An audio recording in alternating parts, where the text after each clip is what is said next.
Good morning. Good morning. I hope everybody got a good night's sleep. Dinner last night was great, and fortunately no alarms last night, so we could sleep.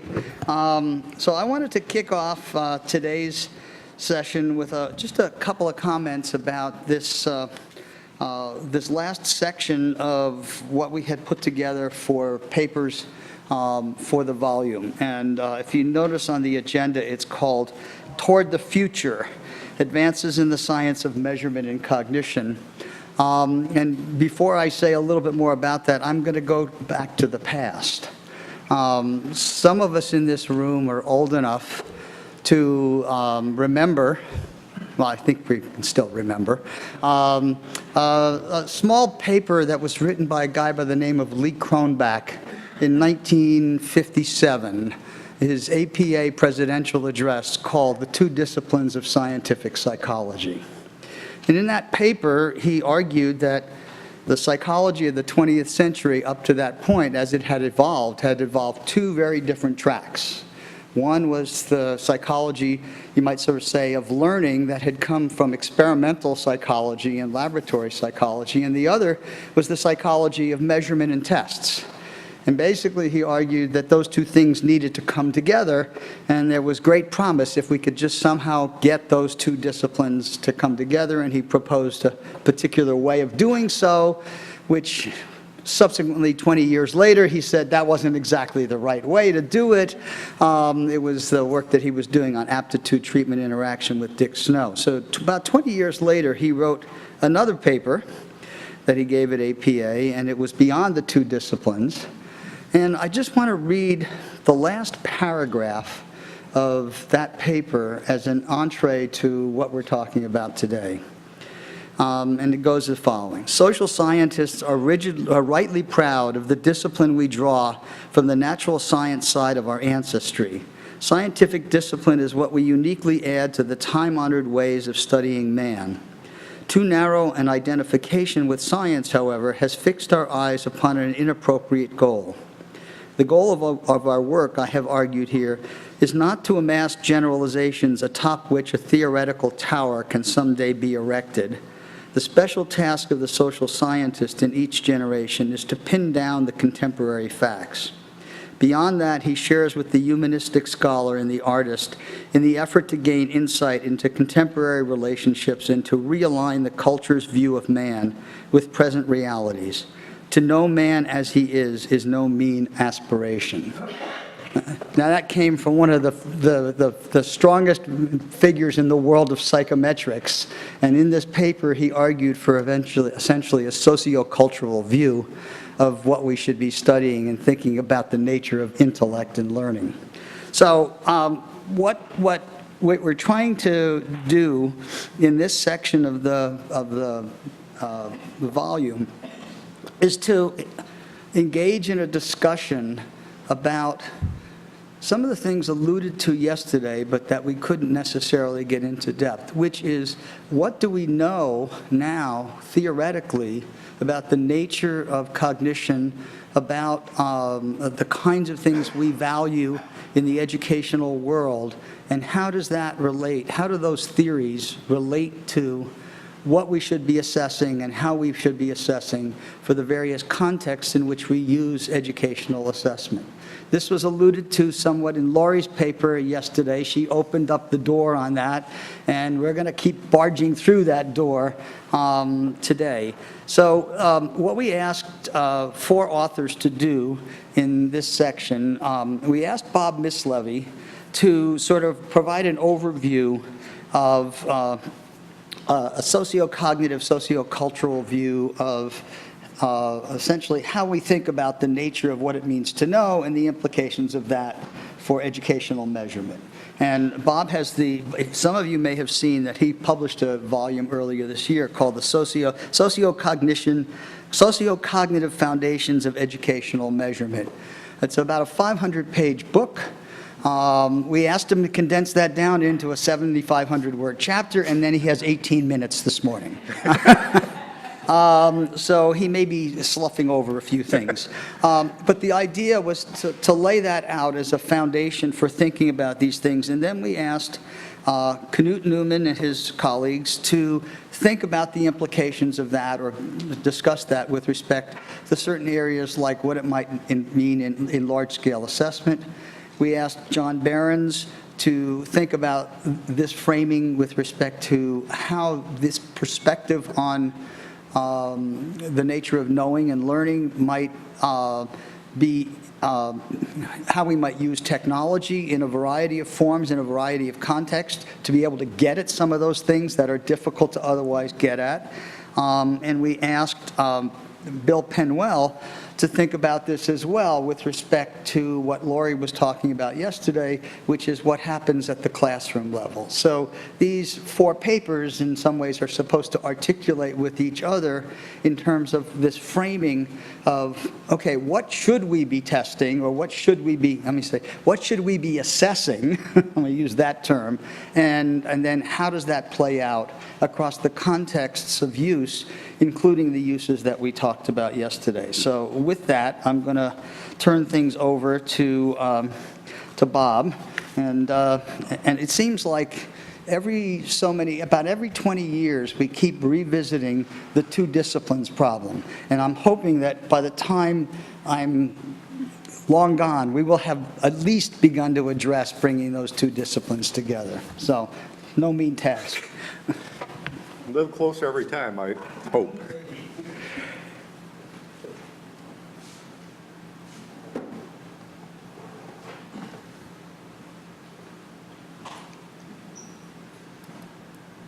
Okay, I did the first thing right.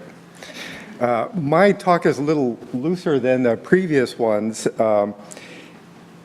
partly because of the reason that Jim said. There's a lot of things to be said, some of them based on what I wrote, but all kinds of things that we heard about yesterday as well. And so what I'll talk about, okay, let's see here. All right, this is working too. I'll talk a little bit about what I think are the key ideas that in some form or another I'd like to have in there. I will talk through the outline of what's in there now. I know there are a lot more things I'd like to put in. I also know that it's about twice as long already as it should be. And so the last slides are the things that I'm hoping for in our discussions and the commentary from Scott. So this is the ad part. This is the book, and I focus on a fairly specific part of it, which is we have these measurement models. They came out of trait and behavior perspective, more recently an information processing cognitive perspective as well, and trying to think about, well, if you did take a more situative, more socio-cultural point of view, how would you have to rethink differently about what those educational measurement models are really doing? I guess one way that I summarize the book in one sentence is, if you take a socio-cognitive, situative, socio-cultural view on the nature of our capabilities and on learning, how would you have to rethink and re-understand what we do with educational measurement, which is a subset of educational assessment? I'll say a little bit more about that. How would you rethink what we are doing, why things that we're used to doing, why they work well when they do work well, why they blow up when they blow up, and what can we do different and better from that perspective? So that's where I'm kind of coming from. Here are the 2 key ideas that I'd like to get in there, that this perspective on people's capabilities, about how we develop them, how we use them when we're interacting with the social and the physical world, that's a really different way of thinking than either the behavioral, the trait, or information processing cog-sci. Although, as Jim Greeno argues, you can see those all as special cases in certain situations that can be very handy from that larger picture. That larger picture also helps you understand where they're wrong. Seeing the whole thing as a complex adaptive system, which I'll have a picture of in a minute too. Another thing that came out a little bit yesterday is there are lots of different kinds and contexts of assessment. If you think of assessment broadly as getting some information for somebody, could be the learner themselves, could be a learning system, could be the chief state school officers, but they're in different standpoints of knowledge about the situations and about learning. They have different purposes. So all of these, if you call them assessment and you say, what should assessment be? And you think you're going to have one answer to all those different things, you're probably wrong in almost all of them. So I thought that a framework of assessment argumentation that could encompass, allow you to talk about, have some concepts, some representations, looking at these different use cases, to looking at design trade-offs. One of the things I really liked about the talk yesterday, actually the two talks that Lori and Rich had, remember Rich's example there with the kids and the footprints, and what the researcher, I don't know if that was you, Rich, what you saw, how you interpreted it. I consider that assessment because it's reasoning from what do you see, what does that tell you in this larger context of what you'd like kids to know and how you know it when you see it.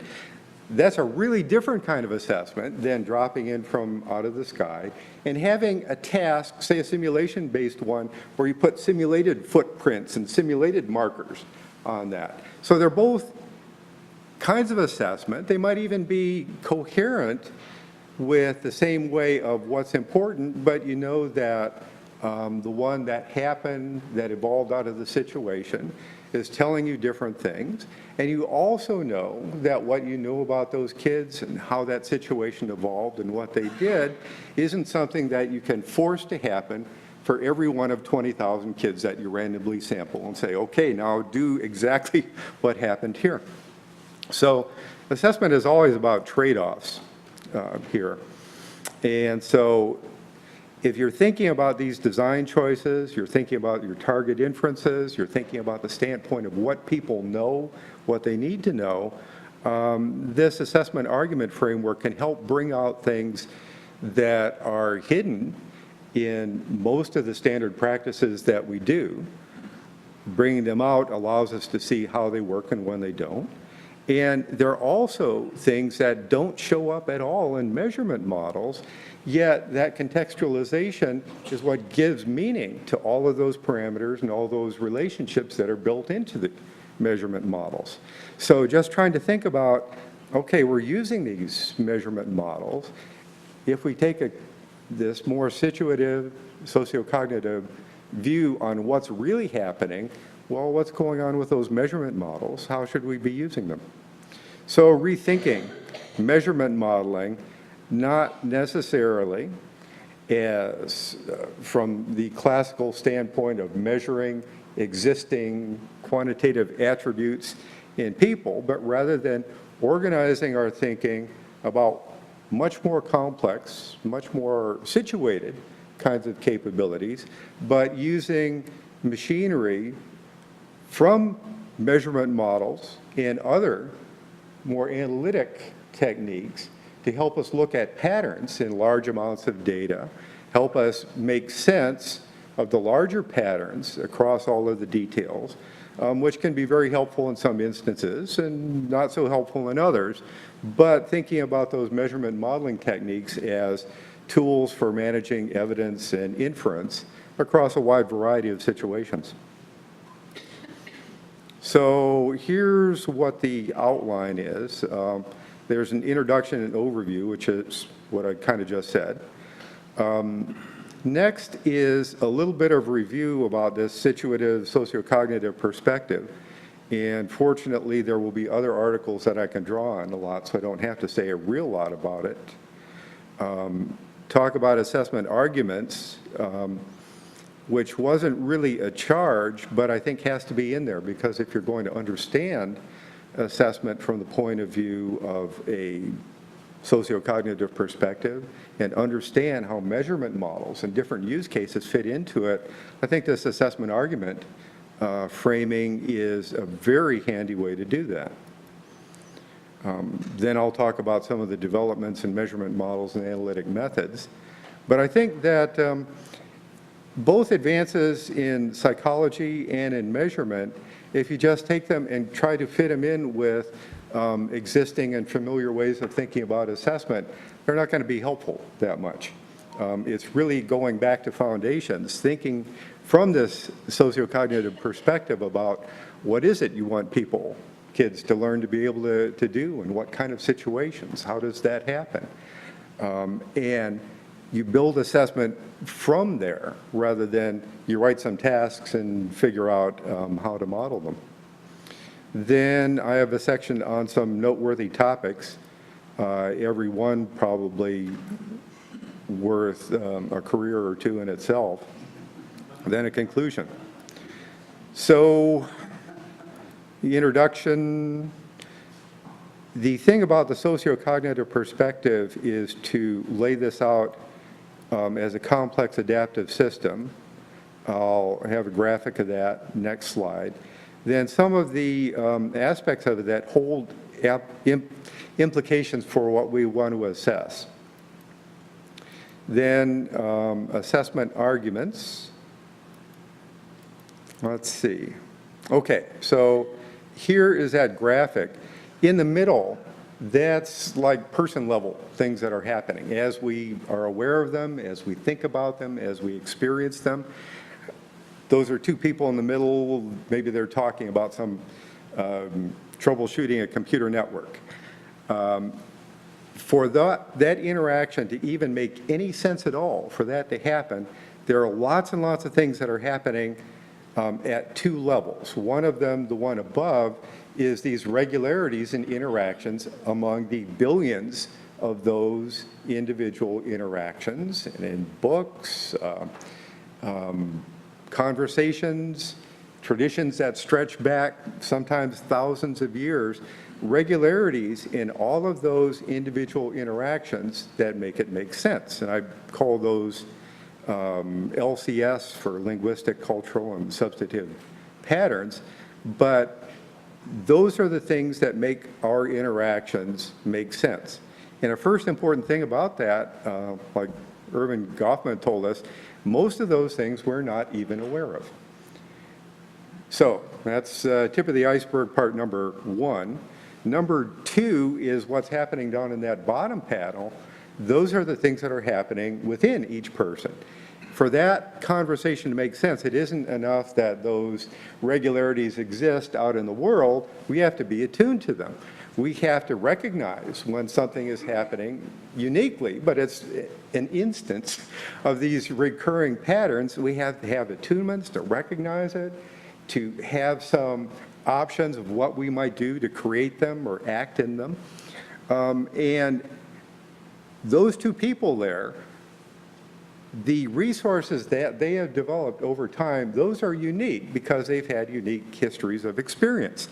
However, if we're lucky, and surprisingly often we are, there's enough commonalities, similarities in their experiences that they can use some words and have roughly similar understandings of them, so that going back and forth, they can actually fix that computer network. Every time they're talking, they're updating a little bit what their resources are. Every time they're talking, usually in a very tiny, tiny bit, they're updating whatever those larger patterns are out in the world. Maybe updating a little bit more what the patterns are in the classroom. Certainly more in the conversation that they're having right there. So the other tip of the iceberg is that all that stuff down on the bottom that's happening cognitively, we're blissfully unaware of almost all of that as well. So we're stuck in the middle here. We don't understand very much of what's happening in a larger sense. We have people like linguists and sociologists and anthropologists, curriculum experts who try to figure out what some of those patterns are and build them in so that we can help other people have experiences where they can pick up understanding what some of those patterns are, helping shape what patterns they come with. I like the ones from physics. Andy DeSessa talked about p-prims. Those are regularities about physics, like if you drop two objects, the heavier one always falls faster. Well, is that wrong or is that right? Most people believe that, and most people are right for most of the situations we live in. Doesn't happen to fit with the community STEM standard model, which is helpful for doing other things. If you want to shoot a rocket to the moon, you better think more like Newton did. But if you want to move a refrigerator across the room, these p-prims are probably going to actually help you figure out more what to do. All right, so that's a complex adaptive system. What am I going to do with that?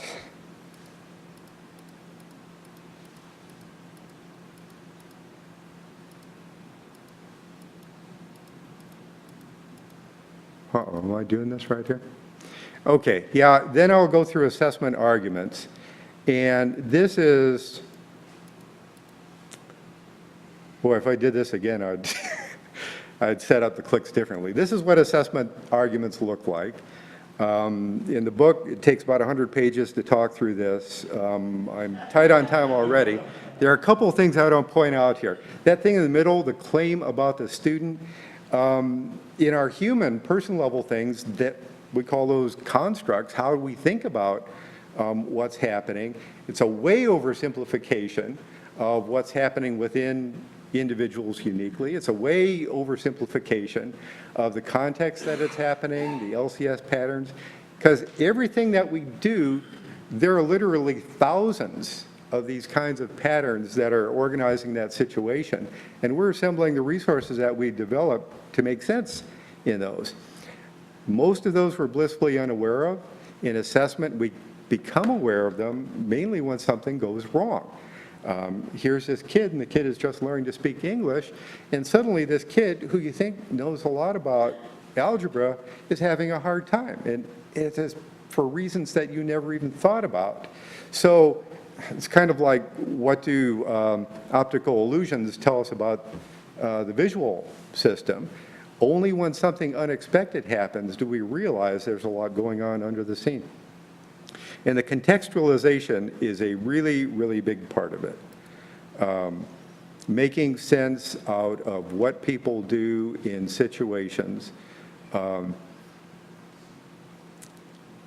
What the relationship of the person to the situation has a lot to do with what they understand and what they do, has a lot to do with what that means, and connected with that, as you as a user of the assessment, that has an awful lot to do what you know or what you don't know, what that tells you about what that performance in the context means.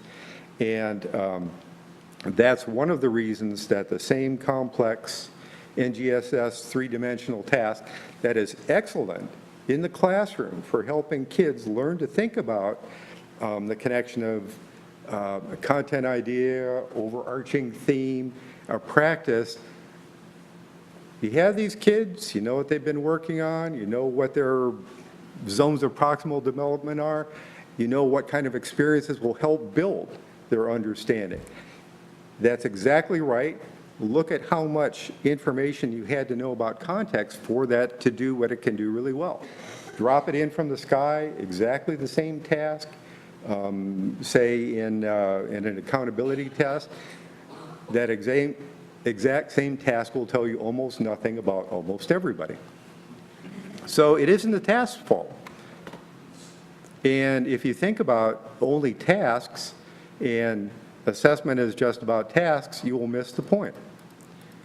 Okay, this keeps happening all the time.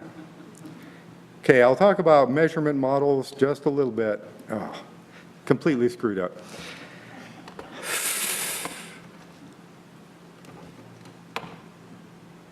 I hate burning up my last 30 seconds like this. Oh, and it's happening.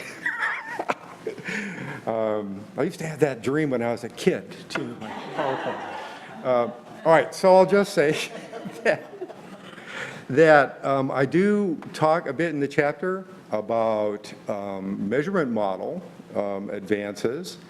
I talk a bit about one of the most important things that I think is a big breakthrough, and that is when you think about assessment not as tasks, but you think tasks are just evidence-bearing opportunities. That's how you can see the connection between on Rich and Lori's example there. That both what you might drop in out of the sky, that's a pre-made at the factory evidence-bearing opportunity. That's how we're used to doing assessment.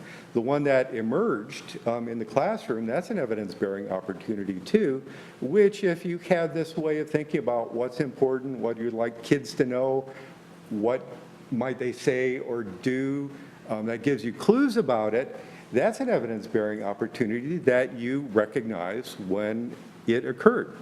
And that's one of the places, I think John will talk about this a bit too, that assessment has always sort of been like this, informally, but you can analyze it in terms of assessment arguments. Evidence-bearing opportunities completely segregated of what happens naturally, what happens in formal assessments, what happens in sort of expensive performance assessments, hands-on. Now, better understanding from a sociocognitive point of view what's important, what can people say or do, especially if we capture that digitally, we can recognize on the fly what some of those evidence-bearing opportunities are. We can use some of the measurement model reasoning to update our beliefs about what are these kids' capabilities in what kinds of situations, what might they work on next, but do that on the fly.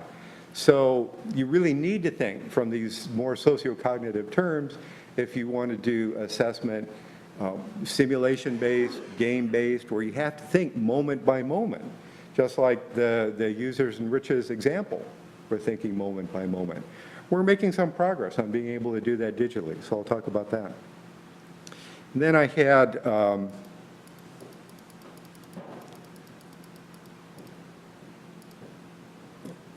boy. Then I had a slide of noteworthy topics, and I would say a bit about each of these. I would love to say even more about all of them in the chapter, but some of the things that are implications here are the importance of interaction. Just sort of static knowledge and static tasks isn't good enough. What knowledge is about is really preparation for situated action. So tasks that involve interaction are important. Better connecting the understanding of learning, assessment, and practice. These things have been separate because that's the best we could do. We don't have to. We can do better than that.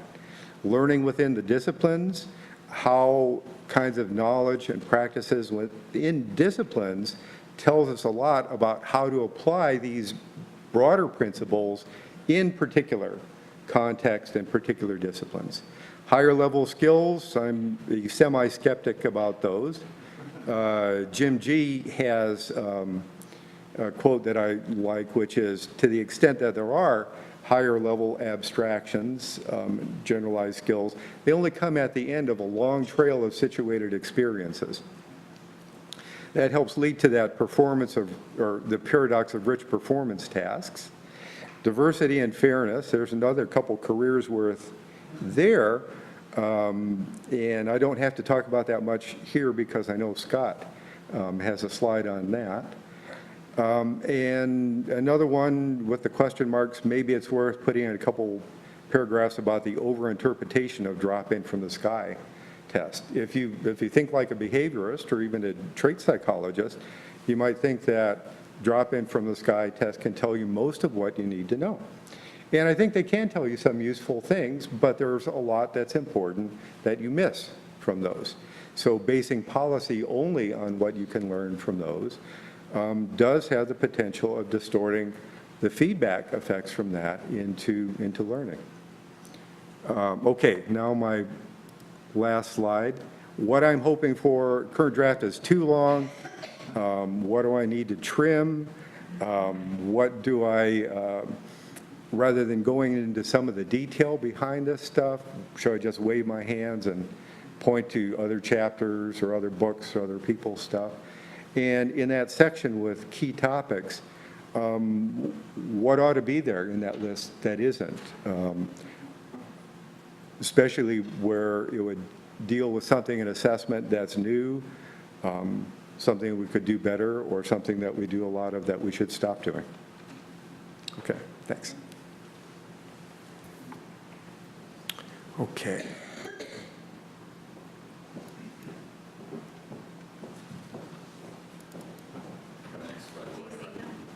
Yes. Right away. Yes. Yeah. Yeah, and I can even start this up for you, I think. That's perfect. If I can find the right icon down That's here. 3 to the right from where you were. Okay. There it is. Yep. Okay. Thanks. Thank you. Yeah. Let me start by thanking the organizers for inviting me. I think I'm probably the person in this room who was most impressed by all the names on the list. When I came yesterday, I didn't even know before. Otherwise, I might have not agreed to write the chapter anyway.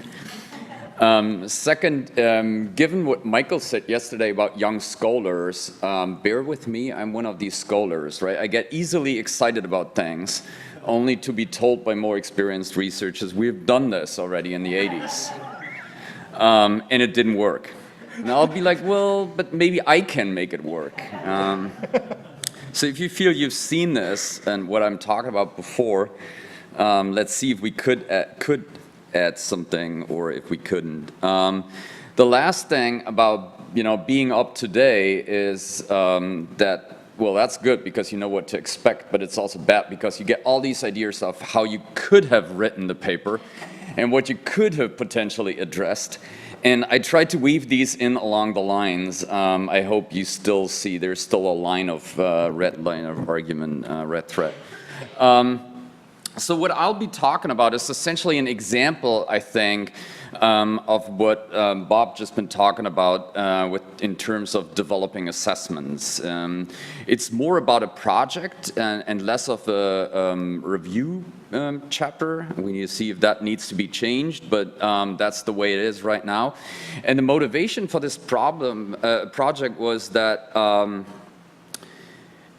developing competence in the planning and performing and analyzing of experiments, and we're talking content here. I'm a physics education researcher, is a main aim of science, or more specifically, physics education.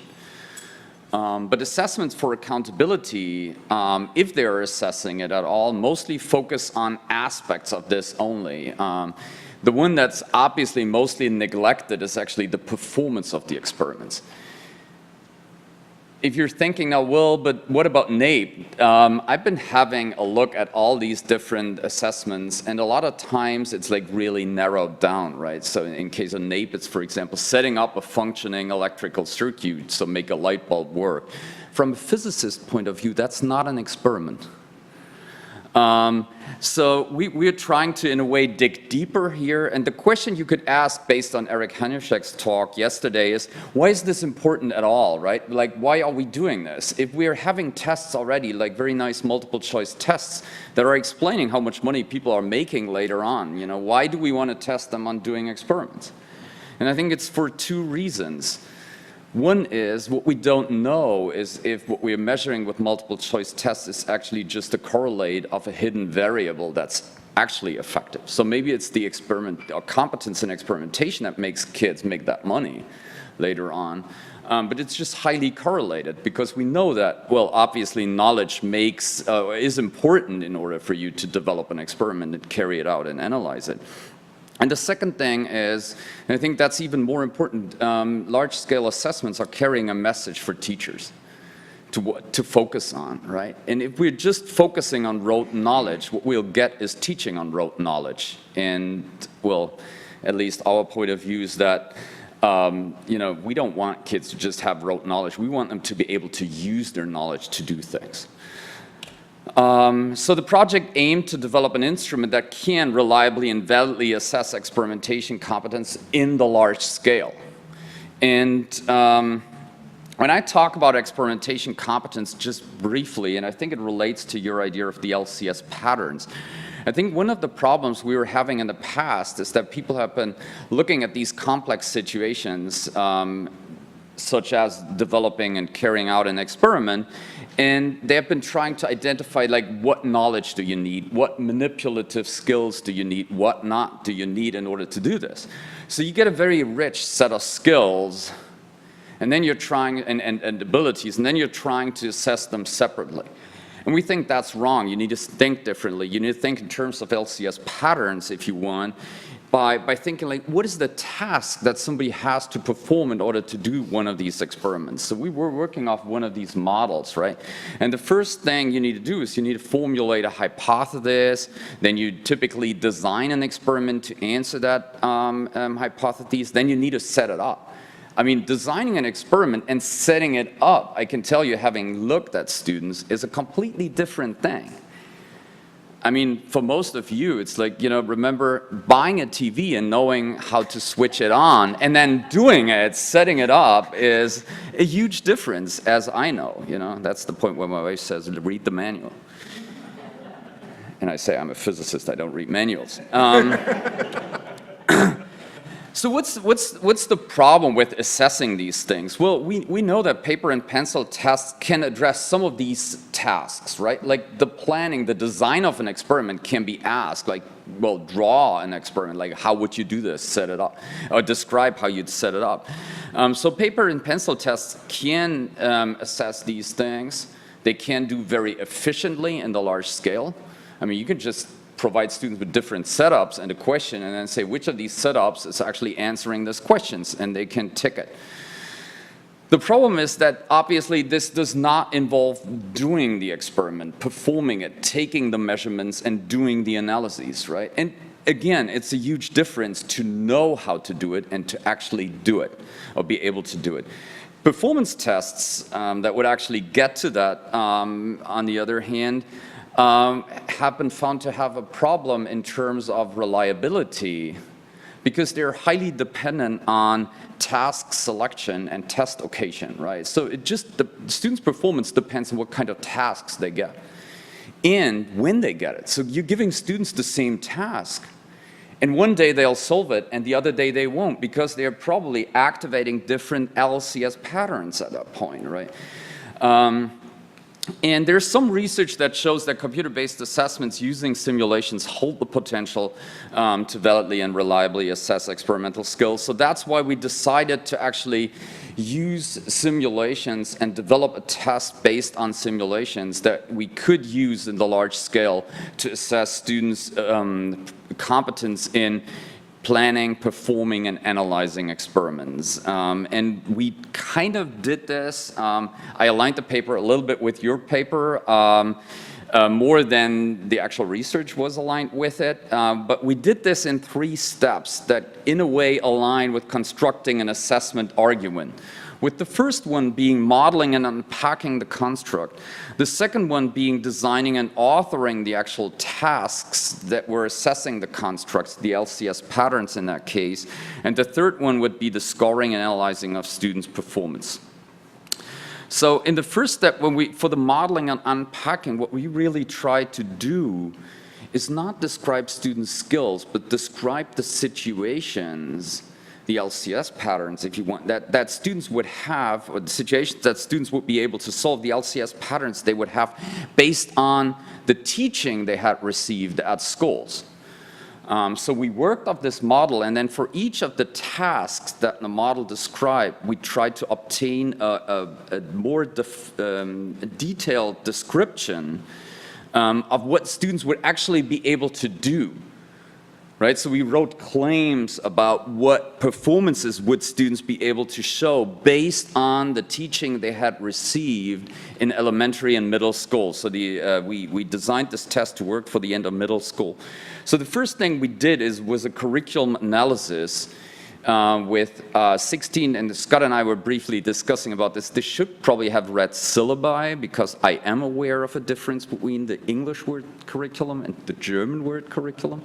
Well, Latin word for that matter, because a curriculum in Germany is not like a full-blown script for teachers on how to teach. It's more like a syllabi, but this syllabi for each, well, we have 16, not 50 states, and in each state there's one of these curricula/syllabi, and it's mandatory across the state, right? So schools cannot choose any curriculum that's not aligned with these syllabi, right? So we have a very similar way of how things are taught across one state. So we were analyzing the curricula/syllabi of all 16 states, and then for each state, the major textbooks that were used in the state, and identified by that 22 typical experiments in mechanics, optics, and electricity, which are the main domains of physics,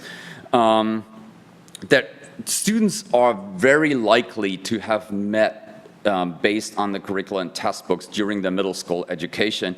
And in order to kind of validate that finding, we did a teacher survey with 53 middle school teachers and asked them like how likely, well, amongst other things, but we asked them like how likely is it that students would have encountered this particular experiment during their middle school instructions. And from that survey, we identified 12 experiments that we were finally using to develop assessment tasks.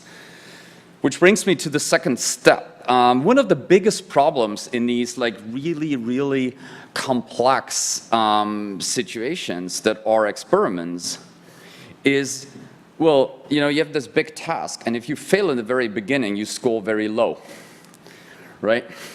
So the idea we were developing is like what in this like bigger tasks of planning, performing, and setting up an experiment, we would identify smaller items that were built on each other. And then we would provide students with the answer or the correct result of the preceding step, right? So they would start afresh on every single items, and the items would not depend on each other. So this is essentially just the items we developed for each of the tasks. We developed 6 items that would cover things like outlining the principal idea of planning the experiment or specifying the experimental procedure, setting up the experiment, and executing and recording the measurement, and things like that. I'll move on because I'll be running out of time. So now I'm running in the same problem with the animations. So this is what a typical task would look like. And one of the problems we were discussing for quite a bit is like, how can you, like give students the solution without them feeling weird, right? So you're developing one experimental setup and then you're told like, realize that other one. And you're like, what? Why? I mean, I just had this great idea. So we came up with this setting where we were telling them that they were supposed to help 2 students, Alina and Bodo, who were running or supposed to run a series of experiments and who were having ideas, and they were supposed to help them. Like from one item to the next, what we could actually do is we could tell students, well, Alina and Bodo did it that way. Can you help them to realize this, right? Even though they developed a different solution, potentially.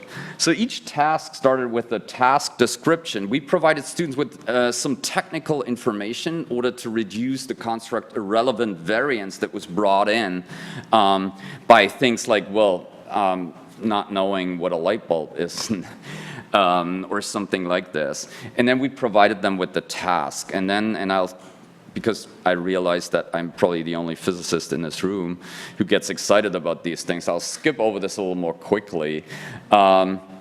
So as I said, right, we would provide them with a sample solution, then they would get a new instruction, in this particular case, to design, I think this one is to design an experimental procedure, like how would you set up this experiment? And we essentially asked them to draw one of these like circuits, right, and show them how that would work.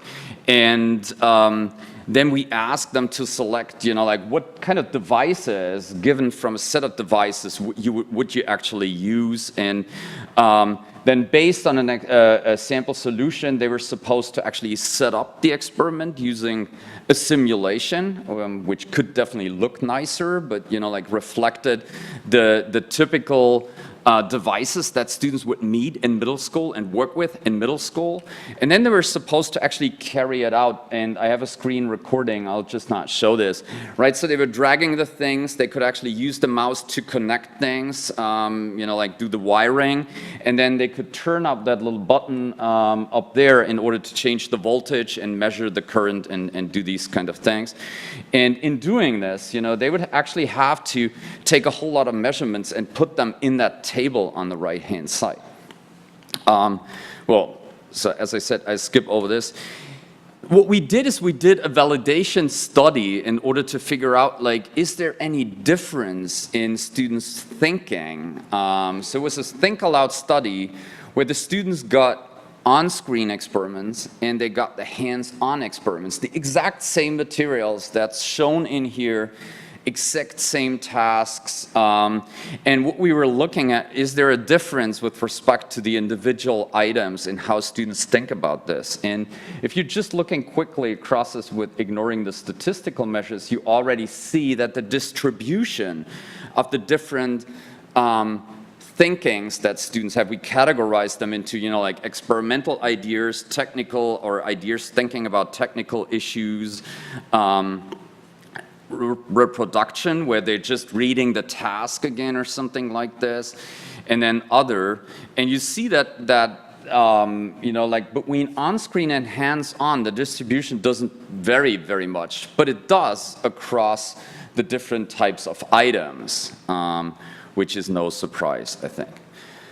In the third step, what we did is we scored these things in a partial credit model, and keeping the construct in mind, we developed scoring rubrics, that would really look at the experimental procedure and not think about it from a subject point of view, is that physically, or from a physics point of view, correct or incorrect? But we were looking at is this an experimental procedure or is it not? And if it is an experimental procedure, is it a correct one with respect to answering the question? Right, which is very important. So we're not looking at any knowledge in this. We're just looking at is this a correct experimental procedure to answer this particular question students were supposed to answer? And we did so for the other items. We did a field test with about 1,200 students from grade 9. We did a matrix design, as you typically do in large-scale assessments, because we wanted to reflect the situation as closely as possible. And, we used a partial credit Roche analysis for the psychometricians in the room to analyze these things. And I think one of the most interesting things that we found is that we created, although it's only 4 tasks, we created a pretty reliable test. So the overall reliability across the test was 0.86. Right, which is, given that we only had 4 tasks, pretty decent reliability, and I'll be hurrying up. And another thing that I wanted to address, because it was in Bob Mislevy's paper, is the question of measurement models, right? This is one of these measurement models, and I realized I should have probably said something else in the paper, and I'll get to that in a second, but this is a typical measurement model that people show at this point in time, usually to show that we were able to distinguish or not distinguish between the planning, performing, and analyzing of an experiment, right? So it's used in a research paper to argue, well, there's 3 different abilities instead of 1 different ability. And I would argue that this is not a reasonable question. Actually, the question of using those measurement models is, what information do you want to extract from this, right? So in some cases, it might just be enough to know, how did students overall on this test with a very nice reliability? In some cases, you might actually want to know how well did students on the planning, the performance, or the analysis of experiments. For example, if you want to feed back this information to policymakers, if you want to say something like, well, they're doing good on planning and analysis, but the performance is bad because students are under-equipped with experimental material. We don't see enough experiments being done in schools, which is the case for the UK. I'll be finished in a second. Another interesting thing at this point, and that's related to Eric's talk from yesterday and that I mentioned earlier, sorry, I'm not picking on you, is that if you're controlling for general cognitive abilities in this model, actually the correlations go down. The reliability stays up. So that suggests that we are still measuring decent constructs, at least that would be my interpretation. I don't know if Jim disagrees, but my interpretation would be we are still measuring planning, performance, and analysis as decent construct, but the correlation going down suggests that, you know, the items are also to some extent assessing cognitive abilities. And a lot of times, I think when we're seeing high correlations between different tests, well, it's because of G, because that's essentially how G has been defined originally, right, as the covariance between different achievement tests. One comment may be, I'm not sure if based on Susanna Loeb's suggestion yesterday to talk about reliability, validity, and comprehensiveness. I could have probably talked about proficiency levels that we defined at that point, so that's something we may need to decide. So summary and conclusions, I think the paper shows two things. The one thing, it shows that an assessment as an argument approach helped us develop an instrument that can reliably and validly assess experimental competence in physics in the large scale. That computer-based assessments using simulations can substitute performance tests in the assessment of complex constructs.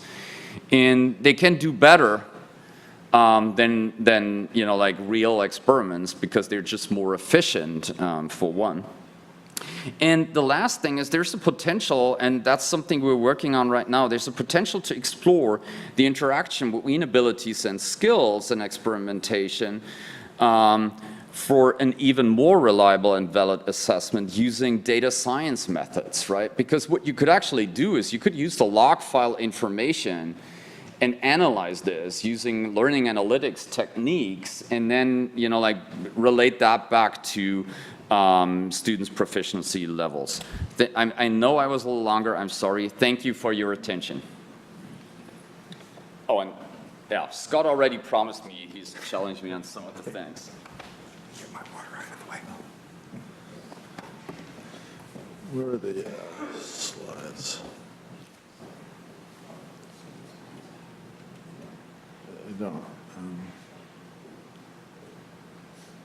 I don't see the mouse even moving. Is the mouse?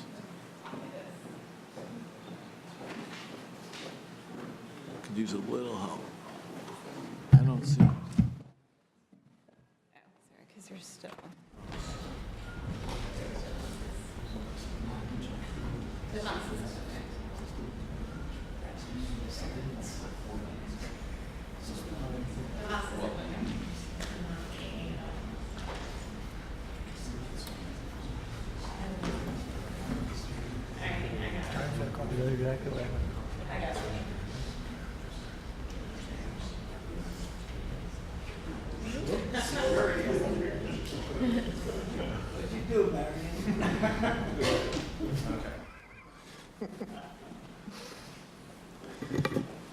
Thank you.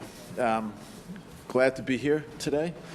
So I'm really pleased to have been asked to discuss these papers, and when I first got asked to discuss, especially, no offense to Knut, but Bob's paper, I was thinking, I'm using all Bob's stuff all the time, and so now I have to find something to say something about and offer some suggestions, and I hopefully will, but we'll see. What I'm gonna do is I'm gonna talk a little bit about the importance of theory, which is easy for this audience. But then I want to ask some questions about this relationship of theory to curriculum and opportunity to learn. Talk a little bit about validation as argument. Again, as the role of curriculum. And then some practical comments. I'm going to challenge Knut a little bit. I want to have a little defense of performance assessments. And then a little bit of talk about the system. So I was... one of the things I loved reading in Bob's paper, and I just came in from, I was in Oxford at the International Association of Educational Assessment Conference, and the focus was on big data this year, and I think there's a lot of advantages that we can gain from big data. I'm not as enamored as other people because I think that it's really important. This quote from Bob really spoke to me, and it reminded me, since I was in England, thinking about Karl Popper, the famous philosopher of science, and it's this sort of famous story that he walked into a seminar, said to the students, "Observe." One of the students says, "Professor Popper, observe what?" He said, "Precisely." and so we need to be guided by theory, and I think that's not surprisingly a major contribution of the work that that Bob and then Canute built off of. So this is from Bob's paper, and he has already talked about this. And I think this view expands our understanding tremendously about how humans act in the world. And it seemed to me as I read it, and this is where I didn't make the changes to the slides as Bob was talking. I didn't want Amy to completely kill me. He actually explained more in the talk that it's more of this, it's interaction as well. But it's really framed by these grand patterns and didn't address things like motivation, peer relationships as much as I would hope. So I wondered if it went far enough. And so drawing on, I had the opportunity to read Laurie's paper ahead of time and knowing the sociocultural literature, pulling from this that actually makes it more complex. And Bob and I had several asides, emails about this, whether pushing this would be further. And Bob felt like he's already engaged in this Sisyphean task of pushing this boulder up the hill to try and make these measurement models work, even with a socio-cognitive framework, and he's ready to pass the baton to someone else to try to get the boulder further over the hill. And so we actually had an idea for Jim, because we were worried that he's bored, that we think since How People Learn is just coming out with a new edition, it's probably time for a new edition of Knowing What Students Know and to take these to the next step. So. Talk to Michael. That's right.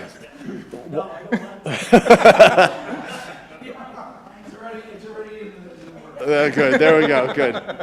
So I think this was one of the also important things about these LCS patterns should get at the deep structures of the respective disciplines. And Canute talked about that in terms of physics and the key physics aspects of physics.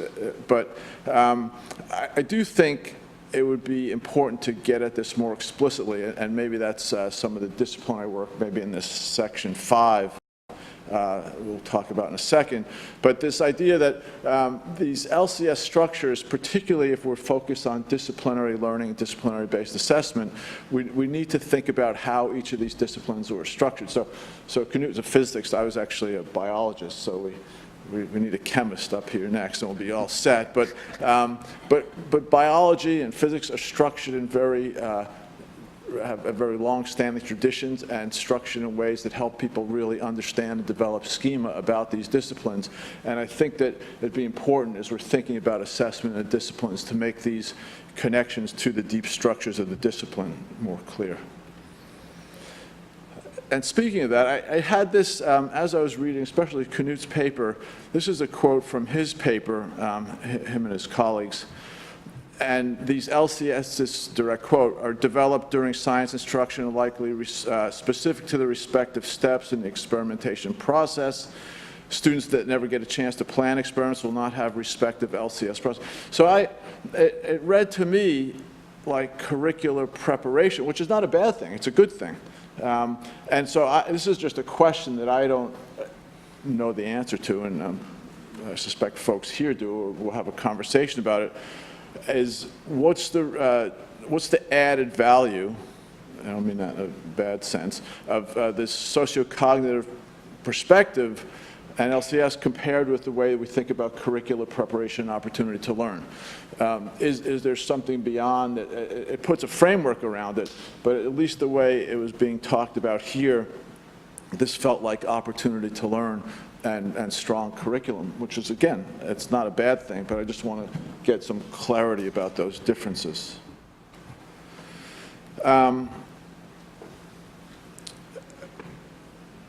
The explicit influence is there. It was sort of funny. I was reading Bob's paper, and he's talking about this assessment argument. The guy just clearly doesn't promote his own work. He never mentioned evidence-centered design anywhere in the chapter, and I was surprised not to see this ECD-based approach or some other principled approach to more explicitly connect the learning theory through the student model to the evidence and task models. And I think that might help in that validation as argument section, especially if you're looking to trim. I think you can rely on all this past work. I was pleased to see an explicit focus on the students in the argument. We don't always see that, and this will take Jim back a little bit, but and I was actually teasing Lori about one of her figures, and Bob had some pretty complex figures. I think Jim and that crew in 2001 had a good idea, triangle, simple, people could follow that. And so we actually messed up the triangle. This is a paper that Jim and I wrote back in 2006, but we were working on assessment for students with the most significant cognitive disabilities.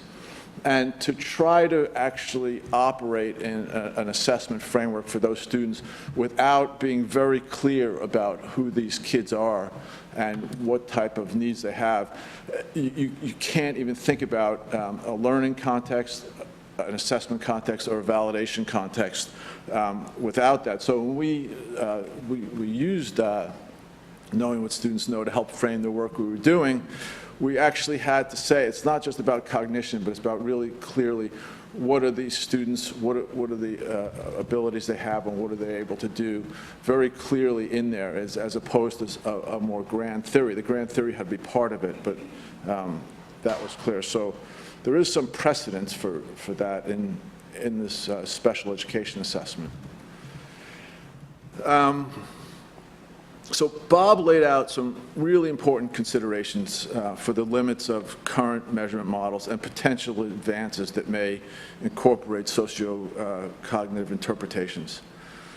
And one of the things that Knut had to go faster in the talk, but in the paper applied this two-stage approach, as he just said, sort of this total score approach to, which is what happens in all sorts of assessment practice, right? They're doing this fast, they're turning around scores fast.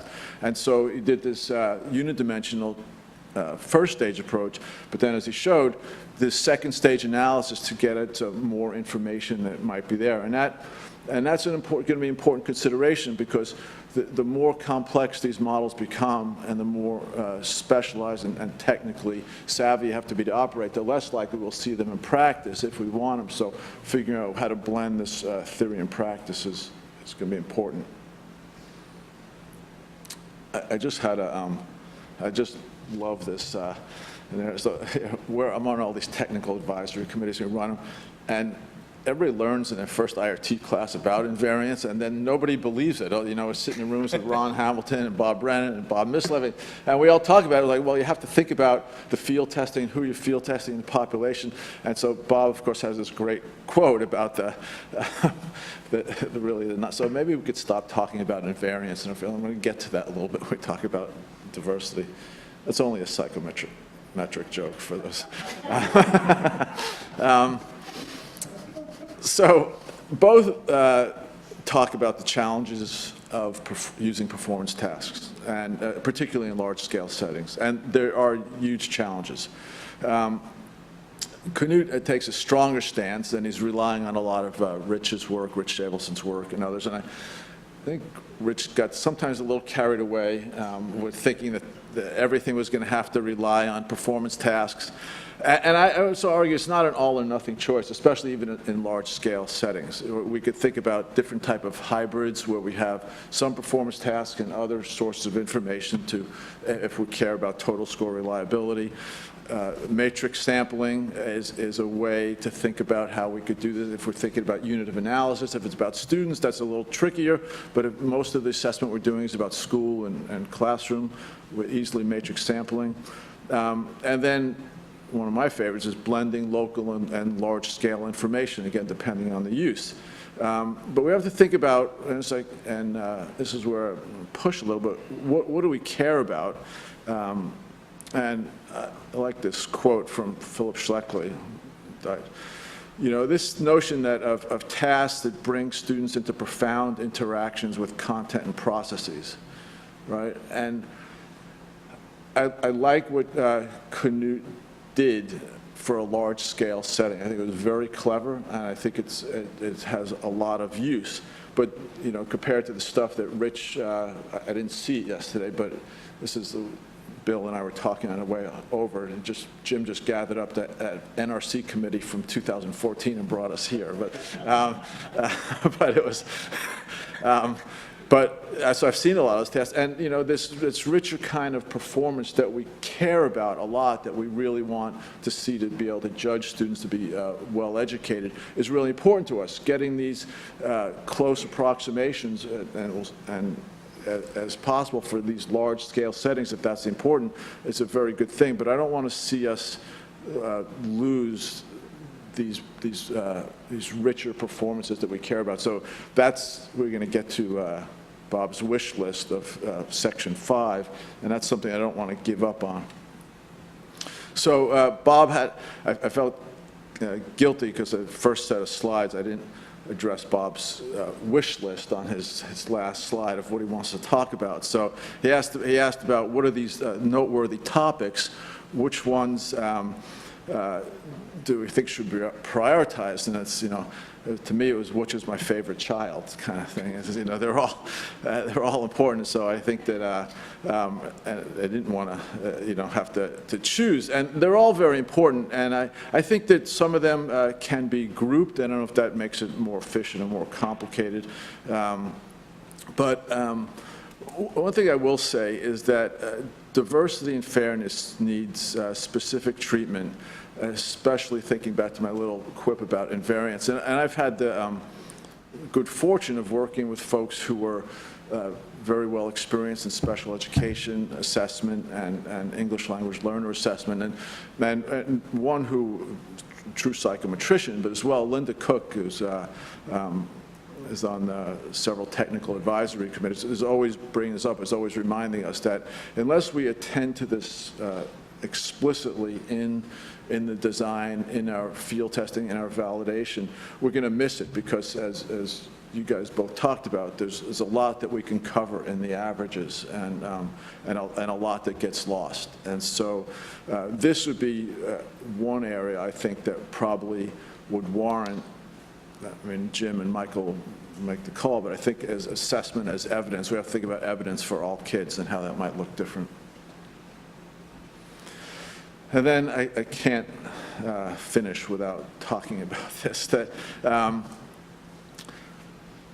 actually I think way back when, Bob, you had that drop from the sky quote back from like a mid-90s paper that was, I think was the intro quote in my dissertation, because it was, so as long as testing is viewed as something that takes place in a few hours out of context of instruction and for the purpose of predicting a vaguely stated criterion, then the gains to be made are minimal.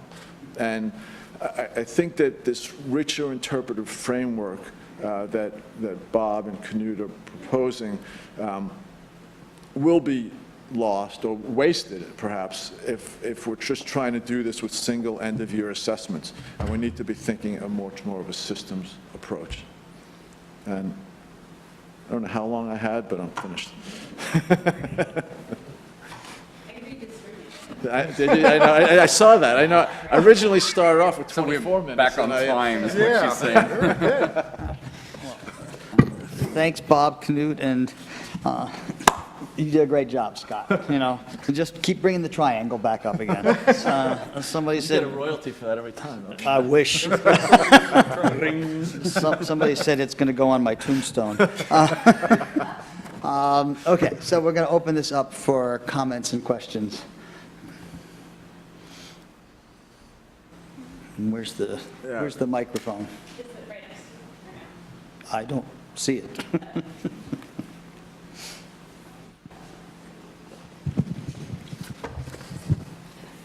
I hope this isn't just a footnote, but I did want to comment on that. Is it? It's on. Just got to speak louder. It's on. Okay.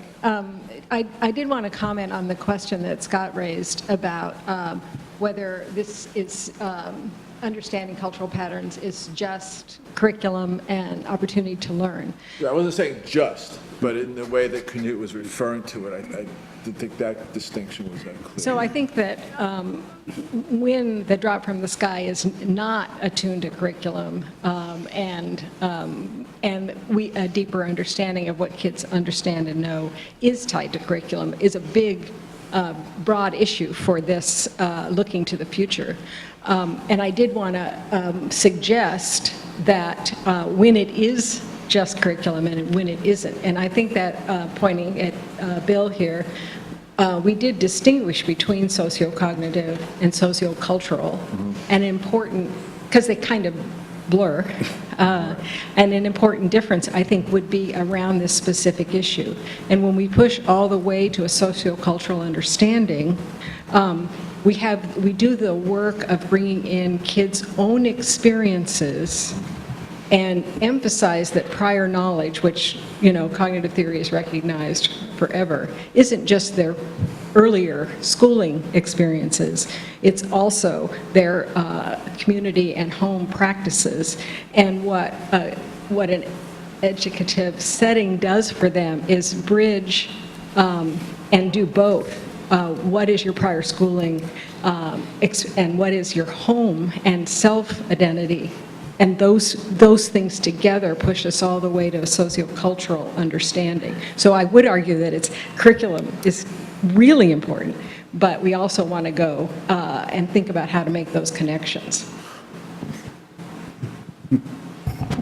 I hope you'll say that in your paper so I can point to it and I don't have to say it again. I think there are like a couple sentences. Good. It's on, yeah, so go ahead. Do you want to respond? Go ahead. Well, I don't know if, but I mean, here's just a few thoughts, because honestly, I've been reading about LCS patterns the first time when I read your Journal of Educational Measurement paper, and I thought, well, that's an interesting idea, and I think it's interesting because it holds two things, right? The first thing it holds is this idea of a shift from thinking about like what are we putting into students more so in like what do we want out of students, like what situations, cultural, cognitive situations in everyday life we want kids to be able to perform in, successfully perform in. Well, in Germany, most people call that competence, right? Because that's the idea from knowledge, putting knowledge into kids to making them competent to do a few things. But I think the problem is often when people are writing tasks for tests, is they're like there, right? And kids are like down here. So we have all this like great ideas what we envision kids to learn in school. And then we're grounded by reality when we test them, and it's partly because we're not looking at the curriculum and understand what of the range of LCS patterns that they might actually bring to cope with the situations we're defining. Can we reasonably expect by students at the end of middle school? We've been, Jim knows we've been developing assessments of three-dimensional learning, and we find them to be ridiculously hard for students, and we were talking about this. Harder so when students don't have experience with the practices. That's right. Right? So that's exactly the point. Yes, we want kids to learn this, but without looking at curriculum and understanding what kind of like learning experiences, and I wouldn't say opportunities to learn, but learning experiences that they have to cope for that. That's different from a test that's curriculum valid, right? By just designing it based on the curriculum. And I think that's a subtle difference, but an important one.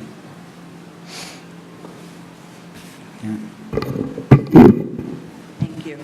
So I'm going to take advantage of the fact that Scott is on the panel along with the other assessment people and address an issue that is really quite a large one in special education, and that is this concept of regression.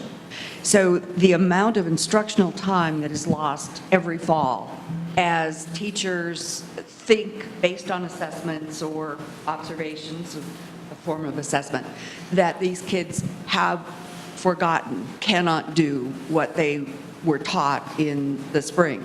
And it just struck me when Knut talked about activating different patterns in the repetition of a task. Is there any implication, besides better assessments overall, for thinking about that problem differently? Because it reduces the opportunity to learn. They're not learning new stuff. They're spending a month, maybe 6 weeks, relearning or being retaught the prior year's content.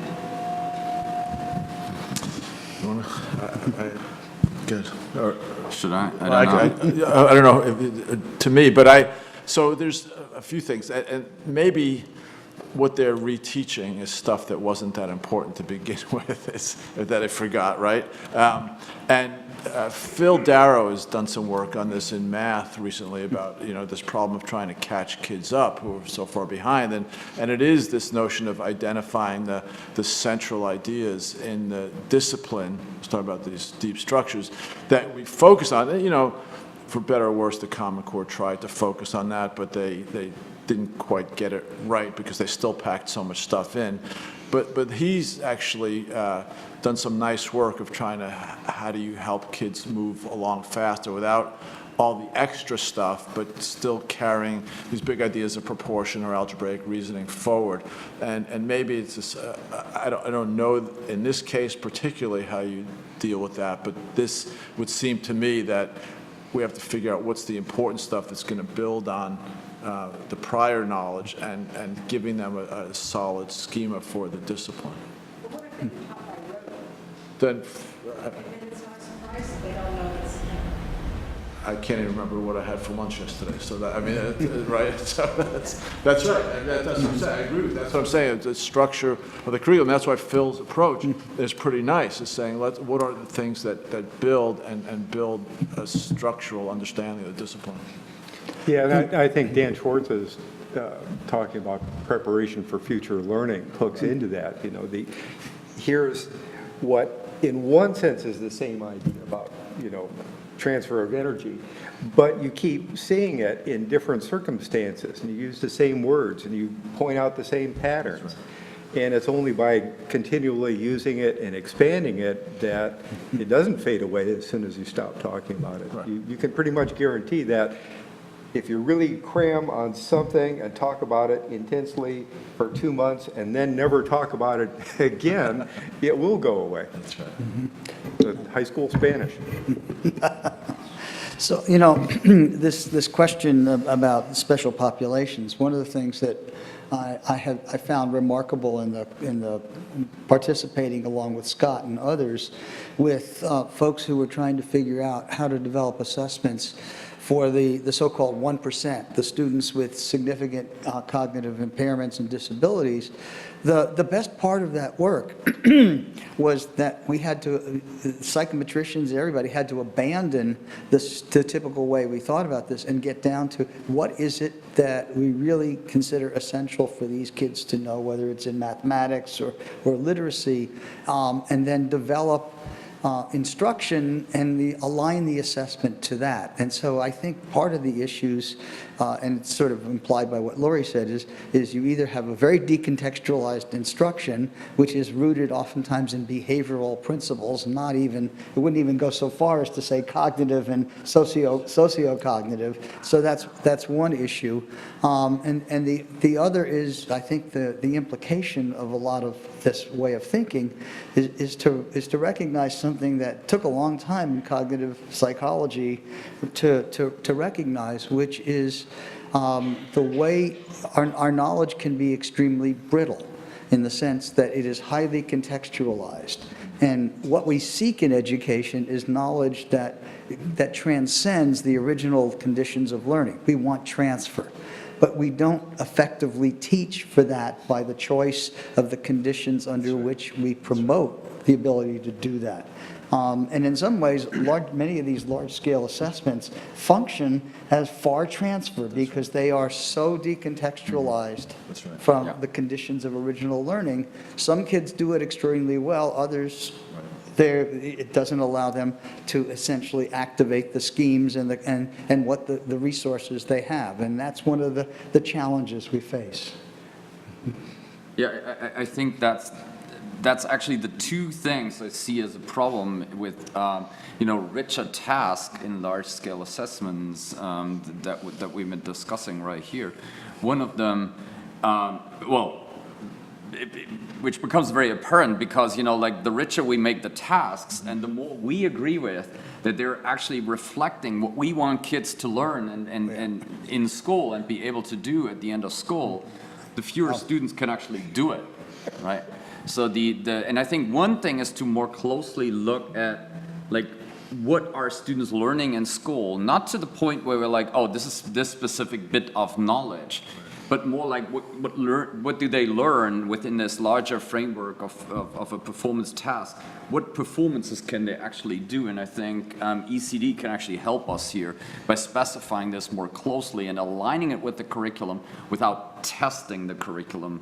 That's one point. And I think the other one is really, to a certain extent, how can we constrain the tasks, and as far as I see it, a lot of people who have been working with more richer, more complex tasks are struggling with the fact that students are not performing well on the tasks. So the question is, how do we constrain those tasks? I'm not saying we're doing a great job here.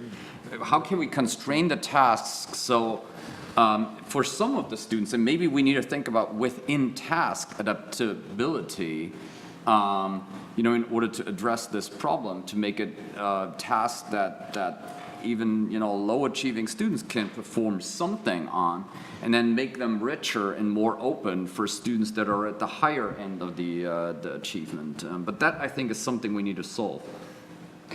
Bill?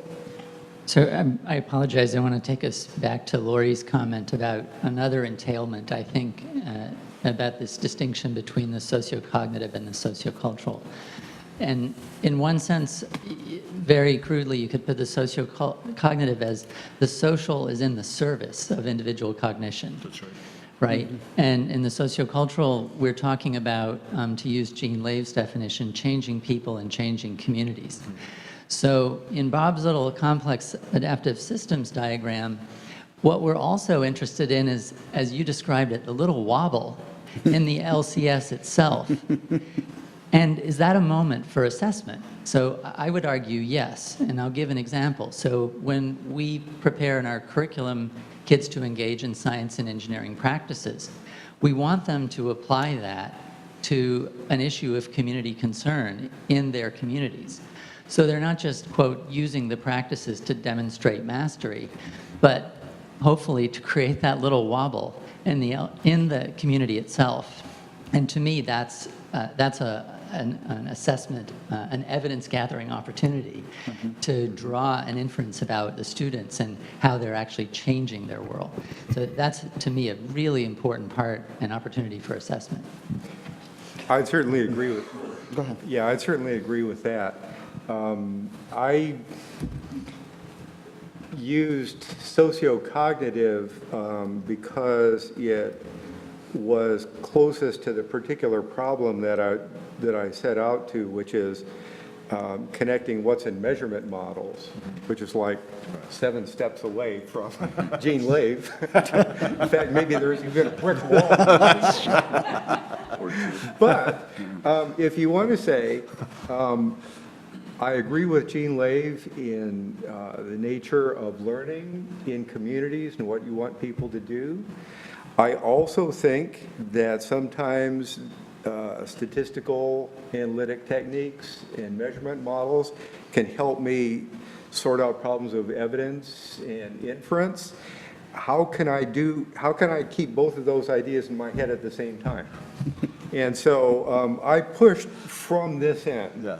And I see that as really important and needs to be connected, but that's somebody else's 400-page book. So Bob and I bet that this would be an area of discussion. So I just want, I noticed, Scott, you put up there, I had the great pleasure of collaborating with Earl Hunt for a number of years as we were trying to figure out how to bring cognitive psychology and assessment together. And, that quote that's you from had. Bob's paper. So I want to sort of take us, I'm one of the converted, but the problem is, how do we sort of communicate to the world of the use of tests? If you think about yesterday's discussions and the majority of the use cases we were talking about, separate from what Lori talked about, they're mostly all large-scale assessment. And here we have these rich conceptions of a sociocultural way of thinking about the nature of knowledge and what we want kids to be able to do, and conceptions of competence. How do you convince the skeptics out there that any of this stuff is actually applicable to the use cases that for assessments that tend to dominate the landscape right now? I've been involved with a couple of assessment projects that actually played out these principles, and they're the projects that I learned this stuff from. AP Studio Art, which is totally sociocultural, but uses measurement models to look at agreements, disagreements among people's views. Another one, working with John, was with the Cisco Networking Academy, which has students learning about beginning network engineering. And that works because every high school you go by, there's a good chance there's a networking academy in there, but they're not doing things like in the rest of the classrooms. They're doing things like we talked about here through that community. And I've worked in it in professional and military context, where learning to do something hard was really, really important. And all three of those kinds of areas, these principles were put into practice in the learning and in the assessment, and they all have in common that there were end runs around the big educational machine. And they work because the outcomes of that, somebody valued enough to say, well, what do we have to do to get there? And part of it is the assessment, but that's assessment in conjunction with the view of the learning and how you do it and where people really wanted to be. If you don't have that end in mind and value it enough, and it's easier to do something that was good enough 100 years ago, and nothing happens that makes it hurt you to change. My wife always said with the second graders, people change when it hurts enough to not change. And she didn't say that about the second graders. She said it about their parents. So what's it going to take to make it hurt enough for the world of large-scale assessment? I think if we're hoping for that to change, we're going to be here a long time. I think that, and this is the world that I live in a lot, but we have to figure out how to do less harm with large-scale assessment. But as long as states are moving towards shorter and shorter tests, and you understand why, right? Your title, useful and usable evidence for what? So the implication is for students to improve their learning in some way.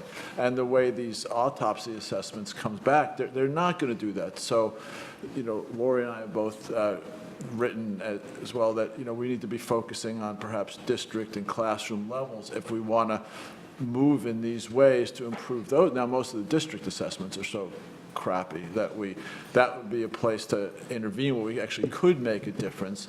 But in a large scale, one of the things I'm trying to figure out now is how do we put them in a place where they're not completely incoherent with everything else we're trying to do, because they will have there'll be a perverse incentive to go with however bad the large-scale assessment is. So how do we sort of get that good enough so it doesn't pervert everything else we're trying to do, but then keep it a little sectioned out? So I don't know. Yeah, yesterday somebody mentioned the class assessment in California. Dale Carlson. Yeah, and although class is gone, some of those ideas that were in there are very important. There was a mix of different kinds of assessment. There were some drop in from the sky. There were some, what do you call those, little replacement units where you actually learn something, but have assessment that is now situated with those. And you had Canute's some bringing others that were- replacement units to Germany now, he's telling me, so. Yeah, okay, that's what it takes for Germany to do this really well. And your And then scores, we're going to translate all our textbooks into German. and then your scores will go up on PISA, and everybody will be happy. Michael, did you have a last comment or question? I mean, maybe this is where the policy makers are going to sort of have to help us weigh in, because it strikes me that this is not always about the science of cognition or the science of measurement. It is about the practical side of this, the policy side of this, because I think that's the challenges we butt up against. Our science, I mean, it goes back to, we are in some ways still fighting the fight that Lee Cronbach sort of presented, in 1957, which, if you think about it, that was 60 years ago. And we're still trying to bring these worlds together in a way that actually is productive. And I hate the term of sort of, let's try to minimize the harm, but that seems to be the take we're trying, as opposed to helping. In the current policy context. In the current policy. So we All can right, change so the with policy. that, we're going to take a break and then come back and hear a little bit more about Towards the Future.